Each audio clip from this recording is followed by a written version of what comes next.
আজকে আমি দুপুরের রান্নাটা বসিয়ে দিয়েছি। তেলের মধ্যে পেঁয়াজটা হালকা করে ভেজে নিয়েছি। আজকের রান্নাতে আছে মুরগির মাংস দিয়ে আলু রান্না। এই রান্নাটা একটু অন্যরকমভাবে রান্নাটা করব। আসসালামু আলাইকুম, কেমন আছেন সবাই? প্রথমে তেলের মধ্যে পেঁয়াজটা দিয়ে হালকা করে পেঁয়াজটা ভেজে নিয়েছি। এবার আদা রসুন বাটা, লঙ্কা গুঁড়ো, জিরে গুঁড়ো, ধনে গুঁড়ো, লবণ আর টমেটো কুচি দিয়ে ভালোভাবে মশলাটা কষিয়ে নিচ্ছি। টমেটোটা একটু সেদ্ধ হয়ে গেছে, ভালোভাবে কষিয়ে নিয়ে তারপর মুরগির মাংসটা ঢেলে দিয়েছি। মুরগির মাংসতে আমি হলুদ আর লবণ দিয়ে অর্ধেকটা সেদ্ধ করে নিয়েছিলাম। এইভাবে মুরগির মাংস রান্না করে একবার হলেও বাড়িতে করে খাবেন, দেখবেন এর স্বাদ হবে অনেক অসাধারণ।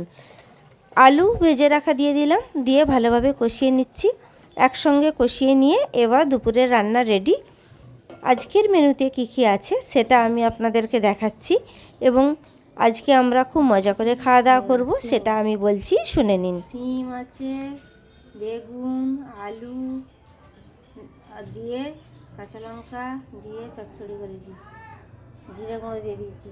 আর এটা হলো পুঁই শাক, চিংড়ি মাছ, মিচড়িওয়ালা পুঁই শাক।